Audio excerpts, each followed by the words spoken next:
Alléluia. Amen. Alléluia. Amen. Est-ce que vous êtes dans la joie? Ese mufite umunezero? Est-ce que vous êtes dans la joie? Ese murishimye? La Bible nous dit, je suis dans la joie quand on me dit d'aller dans la maison de l'Éternel. Iratubwira ngo narishimye ubwo bambwiraga ngo tuje mu nzu y'Uwiteka. C'est ainsi que je suis dans la joie, c'est ainsi que je pense que tu es dans la joie aussi. Ni gutyo rero ndi mu munezero kandi niko ntekereza ko nawe uri mu munezero. Si tu n'es pas dans la joie, réjouis-toi, tu es dans la maison de Dieu. Niba utari mu munezero unezerwe kuko uri mu nzu y'Imana. Réjouis-toi parce que tu es à la bonne place au bon moment. Nezerwa kuko uri mu mwanya mwiza kandi ahantu heza. Amen. Je vous salue tous au nom de Jésus. Mwese ndabaramukije mu izina rya Yesu. Que la paix et la grâce de Dieu soient avec vous. Amahoro n'ubuntu biva ku Mana bibane namwe. Aujourd'hui, j'ai eu la grâce de vous apporter la bonne nouvelle. Uyu munsi nagira ubuntu bwo kubazana ubutumwa bwiza. Et je pense que c'est une bonne nouvelle qui vous fera du bien, qui me fera du bien moi aussi. Kandi atekereza yuko ari ubutumwa bwiza babagirira neza nanjye bukangirira neza. Amen. Amen. Et la nouvelle que je vous apporte, Inkuru mbazaniye cyangwa ubutumwa bwiza mbazaniye. la bonne nouvelle, l'évangile que je vous apporte, Ubutumwa bwiza mbazaniye sera basé sur l'épître de Paul aux Éphésiens, buri mu rwandiko Pawulo yandikiye Abefeso, chapitre 4, verset 17 à 24. ibice 4 umurongo wa 17 kugeza kwa 24. Et le thème sur lequel je vais parler, Kandi insanganyamatsiko mvugaho se dépouiller du corps de la chair. ni ukuvuga kwiyambura Se dépouiller du corps umubiri de la chair. w'ibyaha, kwiyambura umubiri w'ibyaha. Amen. Lisons Dusome Éphésiens chapitre 4, verset 17 à 24. Abefeso ibice 4 umurongo wa 17 kugera kwa 24. Voici donc ce que je dis et ce que j'atteste dans le Seigneur. C'est que vous ne devez plus marcher comme les païens qui marchent selon la vanité de leur intelligence. Ils ont la pensée obscurcie, ils sont étrangers à la vie de Dieu à cause de l'ignorance qui est en eux et de l'endurcissement de leur cœur. Ils ont perdu tout sens moral, ils se sont livrés au dérèglement pour commettre toute espèce d'impureté jointe à la cupidité. Mais vous, ce n'est pas ainsi que vous avez appris à connaître le Christ, si du moins vous avez entendu parler de lui et si vous avez été instruit en lui conformément à la vérité qui est en Jésus, c'est-à-dire vous dépouiller à cause de votre conduite passée, de la vieille nature qui se corrompt par les convoitises trompeuses, être renouvelé par l'esprit dans votre intelligence et revêtir la nature nouvelle, créée selon Dieu dans une justice et une sainteté qui produit la vérité. Nicyo gituma mvuga ibi nkabihamya mu mwami yuko mutakigenda nk'uko apagani bagenda bakurikiza ibitagira umumaro byo mu mitima yabo.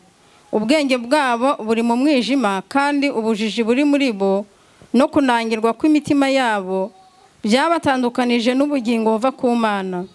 Kandi babaye ibiti biha ubusambanyi bwinshi, gukora iby'isoni nke byose bifatanije no kwifuza. Ariko mwebweho ntimwize Kristo mutyo. Niba mwaramwumvise mukigishirizwa muri we ibihura n'ukuri ko muri Yesu, bibabwiriza iby'ingeso zanyu za kera ko mukwiriye kwiyambura umuntu wa kera uheneberezwa no kwifuza gushukana, mugahinduka bashya mu mwuka w'ubwenge bwanyu, mukambara umuntu mushya waremewe ibyo gukiranuka no kwera bizanywe n'ukuri nk'uko Imana yabishatse. Amen. Ici, Paul écrit aux Éphésiens. Ahangaha Pawulo arandikira Abefeso. Il leur dit qu'ils ne doivent plus marcher comme les païens. Arabwira ngo ntimugomba kugenda nk'uko apagani bagenda. Les païens qui marchent selon la vanité de leur intelligence. Apagani bagenda bakurikiza ibitagira umumaro byo mu mitima yabo. Paul parle aussi de la pensée obscurcie et l'ignorance qui est en eux. Pawulo akongera akavuga ku bwenge buri mu mwijima. C'est-à-dire qu'ils ont une pensée qui n'est pas claire, qui est floue. ni ukuvuga ko ibitekerezo byabo ntabwo bisobanutse biravangavanze. Ils ont une ignorance, ils n'ont pas de sagesse. Bafite ubujiji nta bwenge bafite.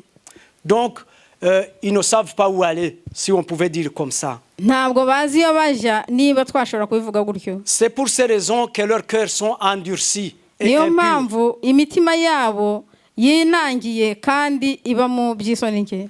Dans l'ancienne alliance, Mu isezerano rya kera, pour distinguer le peuple d'Israël des autres peuples, kugira ngo batandukanye ubwoko bw'Abisirayeli n'andi moko, l'Éternel avait mis en place une alliance perpétuelle. Uwiteka yari yarashyizeho isezerano rihoraho. Parce qu'ici, on parle des Éphésiens qui avaient connu Dieu. Kubera ko hano barimo kuvuga Abefeso bari baramenye Imana. Et c'est à ces Éphésiens que Paul avait écrit. Nabo Befeso rero Paulo yandikiye. C'est un nouveau peuple. Ni ubwoko bushya. Un nouveau peuple de Dieu. Ni ubwoko bushya bw'Imana. C'est pour cela que je voudrais qu'on voit ensemble l'ancienne alliance, qu'est-ce qu'elle disait à propos du peuple de Dieu. Niyo mpamvu ushaka ko turebera hamwe icyo isezerano rya kera ryavugaga ku bwoko bw'Imana. L'Éternel avait mis en place une alliance perpétuelle avec la circoncision de la chair. Uwiteka yari yashyizeho isezerano rihoraho ndetse ashyiraho no gukebwa. Tout garçon sera circoncis le 8e jour. Umuhungu wese yagomba gukebwa ku munsi wa munani. Et les Éphésiens, ils sont dans la nouvelle alliance. Abefeso bari nabo mu isezerano rishya. Et cette nouvelle alliance, il n'y a plus de Grecs, il n'y a plus de Juifs, il n'y a qu'un seul peuple. Muri iryo sezerano rishya nta muyuda nta mugiriki bose ni ubwoko bumwe. Et le peuple, c'est le peuple des chrétiens. Kandi ubwoko ni ubw'Abakristo. La Bible nous dit que les chrétiens, les Éphésiens avaient appris à connaître Christ. Bibiri tubwira yuko Abefeso bari barize kumenya Kristo. Ils avaient entendu parler de lui. Bari baramwumvise bamuvuga. Ils avaient été instruits en lui conformément à la vérité qui se trouve en Jésus-Christ. Bari barigishirijwe muri we bigishwa ibihwanye n'iby'ukuri by'Imana. La vérité ne se trouve qu'en Jésus-Christ. Ukuri ntandi kuri ni muri Yesu Kristo. Toutes les autres histoires ne reflètent pas la vérité. Ibindi byose biriho ntabwo bigaragaza ukuri. L'intelligence humaine, c'est pas la vérité. Ubwenge bw'umuntu ntabwo ari bwo kuri. La vérité se trouve en Jésus-Christ. Ukuri kuba muri Yesu Kristo. Donc Paul va établir une opposition de fait entre les païens. Noneho Pawulo rero ashyiraho ibintu bitandukanye abapagani et les chrétiens. N'Abakristo. D'une part, et puis une opposition de fait entre l'obscurité et l'ignorance des païens et la vérité que les chrétiens ont appris à connaître. Nanone arongera ashyiraho ibigaragaza ubwenge bw'abapagani n'ibigaragaza iby'ukuri by'Abakristo. Parlons concrètement de la vie des païens. Noneho tuvuge rero neza ku buzima bw'abapagani. Tout en précisant que les païens d'hier, ce n'est pas les païens d'aujourd'hui. Ariko tunavuga neza bisobanutse ko abapagani ba kera si kimwe n'ab'iki gihe. Parce que les païens de l'ancienne alliance, c'était les étrangers au peuple de Dieu qui était le peuple d'Israël. Kubera kuko abapagani ba kera bari abashyitsi ku bwoko bw'Imana. Donc les païens dans l'ancienne alliance, c'était les autres peuples qui n'étaient pas le peuple choisi d'Israël. Abapagani bavugwaga n'abandi bantu bo mu yandi mahanga batari baratoranijwe n'Imana nk'uko Abisirayeli bo bari baratoranijwe n'Imana. Mais la nouvelle alliance, Jésus est venu pour qu'il n'y ait plus de Grecs, qu'il y ait un seul peuple. Ariko isezerano rishya Yesu yazanye ni iry'uko nta muyuda nta mugiriki. Voilà. Donc Jésus est venu pour qu'il y ait un seul peuple. Yesu yaraje kugira ngo habeho ubwoko bumwe. C'est ainsi que vous êtes là, c'est ainsi que je suis ici. Ni gutyo rero muri hano, ni gutyo nanjye ndi hano. Je n'ai pas de grand-père ou d'arrière-grand-père juif, je n'en ai pas. ntabwo mfite sogokuru cyangwa sogokuruza w'umuyuda. Vous non plus, je pense. Namwe ndatekereza ko ntayo mufite. Mais nous sommes un seul peuple grâce à Jésus-Christ. Ariko twese turi ubwoko bumwe kubera Yesu. Alors les païens marchent selon la vanité de leur intelligence. Abapagani rero bagenda bakurikiza ibitagira umumaro byo mu mitima yabo. Ils sont étrangers à la vie de Dieu. Bakaba rero ari nk'abashyitsi ku bugingo buturuka ku Mana. La vie de Dieu, ça veut dire la vie de justice, la vie de sainteté. Ubugingo buturuka ku Mana ni ubugingo bwo kwezwa. Et c'est à cause de l'ignorance. Gukiranuka. Et c'est à cause de l'ignorance qui se trouve en eux et de l'endurcissement de leur cœur. Ni ukubera kwinangira kw'imitima yabo n'ubujiji buri muri bo. C'est au verset 18 qu'on a lu. Ni ku murongo wa 18 twabisomye. Et au verset 19, il dit, noneho ku murongo wa 19 akavuga ngo ils ont perdu tout sens moral. Ils se sont livrés au dérèglement pour commettre toute espèce d'impureté jointe à la cupidité. kandi babaye ibiti biha ubusambanyi bwinshi gukora iby'isoni nke byose bifatanije no kwifuza. Paul a écrit aux Éphésiens Pawulo yandikiye Abefeso qui avaient entendu la parole de Dieu. bari barumvise ijambo ry'Imana. Paul nous écrit aujourd'hui, Pawulo aratwandikira natwe uyu munsi, nous qui avons écouté la parole de Dieu. twebwe twumvise ijambo ry'Imana. Paul nous exhorte aujourd'hui Pawulo araduhugurira de ne plus marcher comme les païens, kugira ngo ntitwongere kugenda nk'abapagani, de ne plus marcher comme les gens qui n'ont pas connu Dieu. ntitwongere kugenda nk'abantu batamenye Imana. Il nous exhorte, nous, de l'église de Gemap, Araduhugura twebwe mu itorero ry'Ijemape de marcher comme des gens qui ont connu Dieu, kugenda nk'abantu bamenye Imana, afin de glorifier notre Seigneur, kugira ngo Imana yacu tuye icyubahiro, afin de lui rendre grâce partout et en tout lieu et en tout temps, kugira ngo tumushime ahantu hose n'igihe cyose, et de ne pas marcher selon la vanité de notre intelligence. ntitwongere kugenda dukurikiza ibitekerezo bitagira umumaro biri mu mitima yacu. Dieu parle constamment à son peuple, à l'humanité. Imana ihora ivugana n'ubwoko bwayo, ihora ivugisha abari mu isi. La Bible nous dit Bibiliya tubwira que la création de Dieu est le reflet de sa gloire. Bibiliya tubwira yuko ibyaremwe byose ari bigaragaza icyubahiro cyayo. C'est vraiment l'image de sa gloire. Ni ishusho y'ubwiza bwayo. C'est quand on voit comment les choses sont rangées, Iyo tubona ukuntu ibintu bipanze, c'est vraiment l'image de la gloire de Dieu. ni ishusho y'ubwiza bw'Imana. Mais les païens, Ariko abapagani ils ont des pensées obscurcies. bo bafite ibitekerezo biri mu mwijima. Ils sont étrangers à la vie de Dieu. Ni abanyamahanga ku buzima cyangwa ku bugingo buva ku Mana, À cause de l'ignorance qui est en eux et de l'endurcissement de leur cœur. bitewe n'ubujiji buri muri bo ndetse no kwinangira kw'imitima yabo. Lisons en Romains 2, verset 5, Dusome mu Roma ibice 2 umurongo wa 5 pour voir comment un cœur endurci est la nature du cœur endurci. kugira ngo turebe ukuntu umutima winangiye uba umeze. Romains chapitre 2, verset 5. Abaroma ibice 2 umurongo wa 5. Mais tu ne veux pas comprendre, tu n'es pas disposé à changer. C'est pourquoi tu attires sur toi une punition encore plus grande pour le jour où Dieu manifestera sa colère et son juste jugement. Ariko kuko ufite umutima unangiwe utihana, wirindirije umujinya uzaka umunsi w'uburakari, ubwo amateka y'ukuri y'Imana azahishurwa. Un cœur endurci, Umutima winangiye c'est une âme qui n'a plus de sensibilité.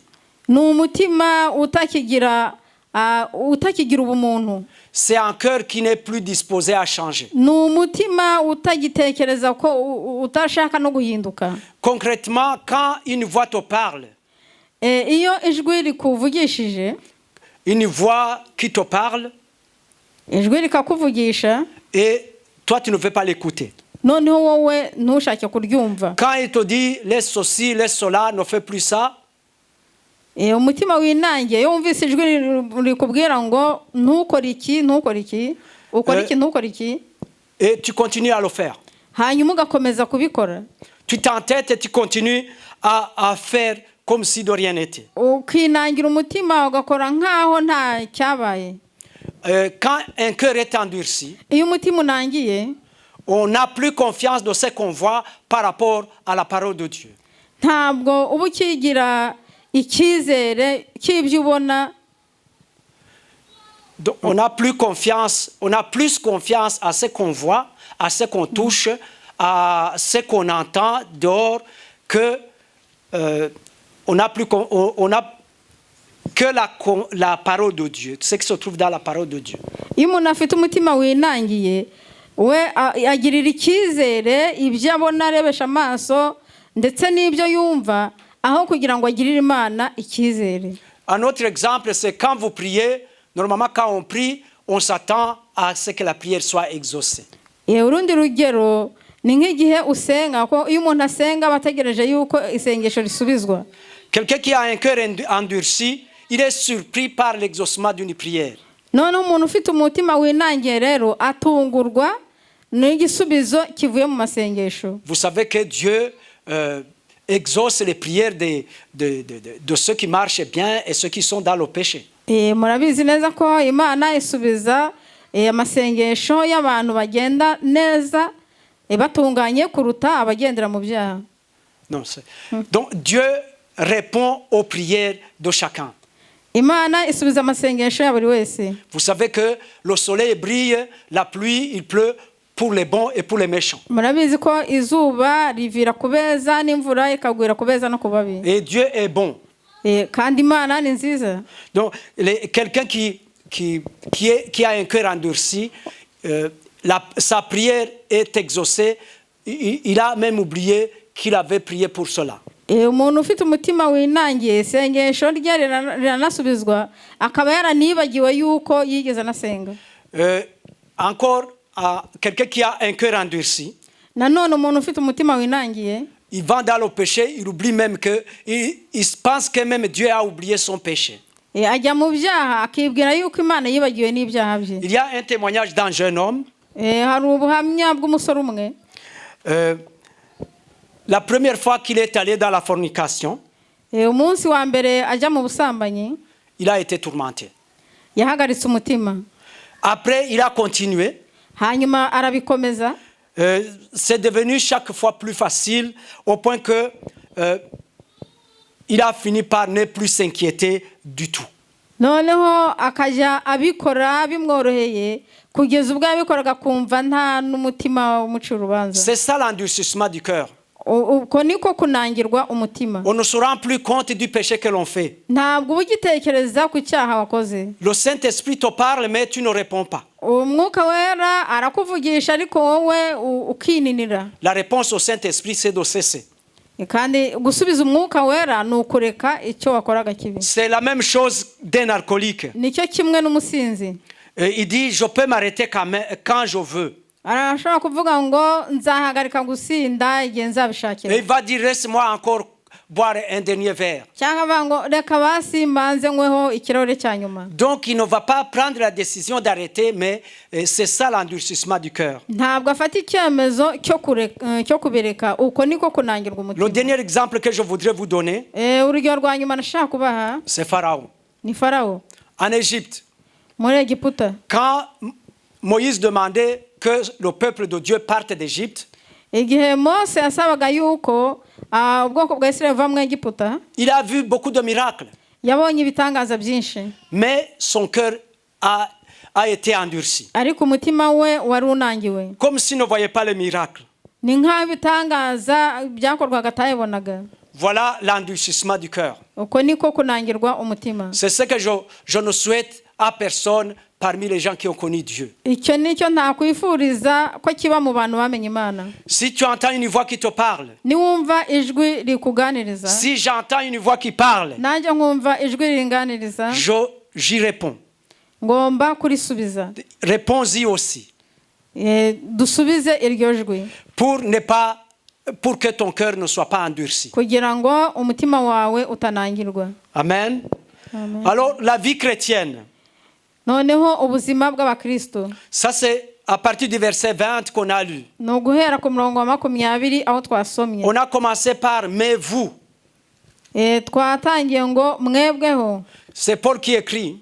Ni Paulo wandika. Il dit « mais vous, Ngo ariko mwebweho ce n'est pas ainsi que vous avez appris ntimwize gutyo. à connaître le Christ. Ntimwize gutyo kumenya Kristo. Si du moins vous avez entendu parler de lui. Nibura niba mwaramwumvise bamuvuga. Si vous avez été instruit en lui.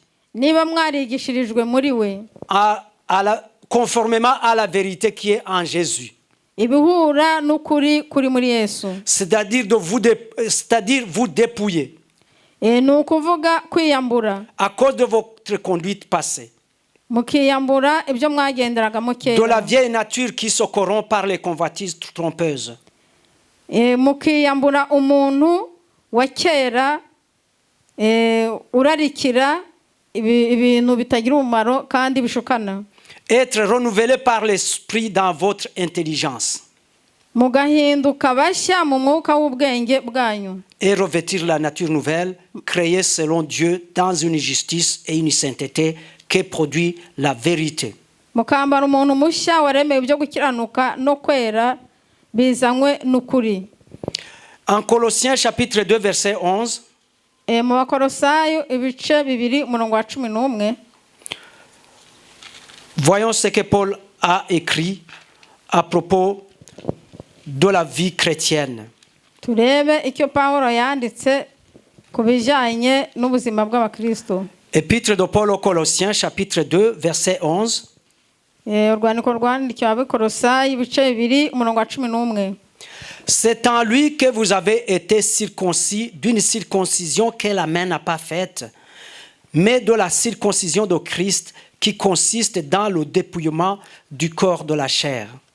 Muri we ni namwe mwakebeye gukebwa kutari ukw'intoki ahubwo no gukebwa kuva kuri Kristo ariko kwiyambura umubiri w'ibyaha bya kamere. Dans l'Ancien Testament, mu isezerano rya kera la circoncision était faite par la main de l'homme. Gukebwa byakorwaga n'ukuboko k'umuntu. Le 8e jour, le garçon était circoncis. Ku munsi wa 8 umuhungu yagomba gukebwa. Mais la circoncision de Christ Ariko gukebwa kwa Kristo consiste dans le dépouillement du corps de la chair. Gushingiye mu kwiyambura umubiri wa kamere w'ibyaha. Donc la circoncision de Christ, Gukebwa kwa Kristo c'est une obéissance n'ukumvira et une consécration à Dieu. no kwiha Imana. C'est ça la place de la circoncision en Jésus-Christ. Uwo ni wo mwanya wo gukebwa muri Yesu Kristo. C'est la circoncision du cœur. No gukebwa ku mutima. C'est-à-dire qu'il faut mettre de côté ce qui est de l'ancienne nature. Ni ukuvuga yuko ibya kamere ya kera byose bija ku ruhande. L'ancienne nature, nous l'avons hérité d'Adam. Kamere ya kera twayikomoye kuri Adamu. D'Adam et d'Ève. Kuri Adamu na Eva. Et cette nature, c'est une nature pécheresse. Kandi iyo kamere ni kamere y'ibyaha. Maintenant, la nouvelle nature qu'on doit avoir, Rero kamere nshyashya tugomba kugira, c'est une liberté à la nouvelle vie en Jésus-Christ. ni umudendezo wo mu buzima bushyashya muri Yesu Kristo. C'est ainsi que Paul dit aux Éphésiens, vous avez appris à connaître Christ. Ni gutyo Paulo yabwiye Abefeso ngo mwize kumenya Yesu Kristo. Le Christ que les Éphésiens ont appris à connaître les appelle à se conformer à de nouvelles normes de vie. Abakristo bize kumenya Yesu Kristo, Paulo arabahugurira kugira ngo bagire ubuzima bushya. C'est des nouvelles normes de vie qui sont différentes de la vie des païens. Ni iby'ubuzima bushyashya bitandukanye n'uby'ubuzima bw'abapagani. Si nous lisons à Romains 8:13, Dusomye mu Baroma 8 ibice Abaroma 8 umurongo wa 13. Romains 8:13, il est écrit, Haranditswe ngo si vous vivez selon la chair, vous mourrez. Mais si par l'esprit vous faites mourir les actions du corps, vous vivrez. dusome Abaroma 8:13 kuko niba mukurikiza ibya kamere y'umubiri muzapfa, ariko nimwicisha umwuka ingeso za kamere muzarama. Ici, Paul écrit aux Romains, il leur dit, vivre selon la chair mène à la mort. Hano Pawulo andikira Abefeso akababwira ngo kubaho muri kamere y'ibyaha bijyana mu rupfu. Encore une fois, nous sommes nés dans la chair, nous sommes nés dans le péché. Nongera mbabwira ngo twavutse mu mubiri, tuvuka muri kamere y'ibyaha. Et la chair est corruptible. Kandi umubiri urapfa.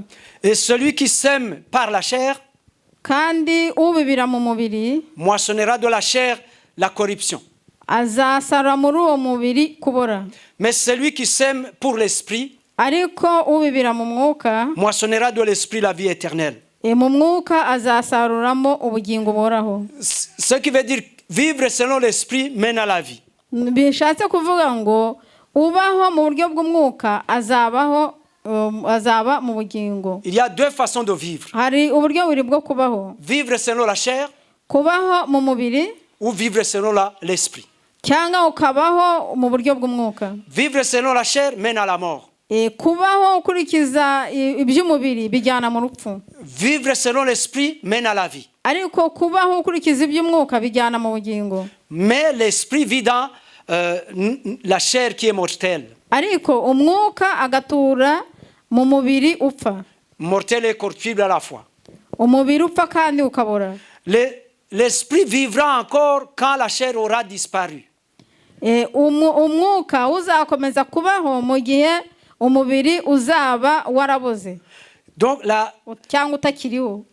La nouvelle naissance que nous avons eue kuvuka bwa kabiri twagize nous a donné la nouvelle vie en Jésus-Christ. Byaduhesheje ubuzima bushyashya muri Yesu Kristo. S'il y a quelqu'un qui n'est pas encore né de nouveau, niba hari umuntu utaravuka bwa kabiri, qu'il le fasse abikore afin de faire cette expérience.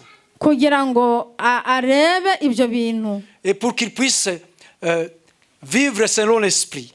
Kugira ngo abashe kubaho mu mwuka. La chair disparaîtra. Umubiri uzavaho. Mais nous vivrons éternellement. Ariko tuzabaho iteka. La chair ira au cimetière. Umubiri bazawujyana mu irimbi. Mais l'esprit ira chez notre Père qui est aux cieux. Ariko umwuka uzajya ku Mana Data iri mu ijuru. Vous avez été instruits en Christ. Mwigishirijwe muri Yesu Kristo. Conformément à la vérité qui est en Jésus. Ibihuye n'ukuri muri Kristo. Nous avons été instruits en Christ. Twarigishijwe muri Yesu Kristo. Nous sommes instruits en Christ.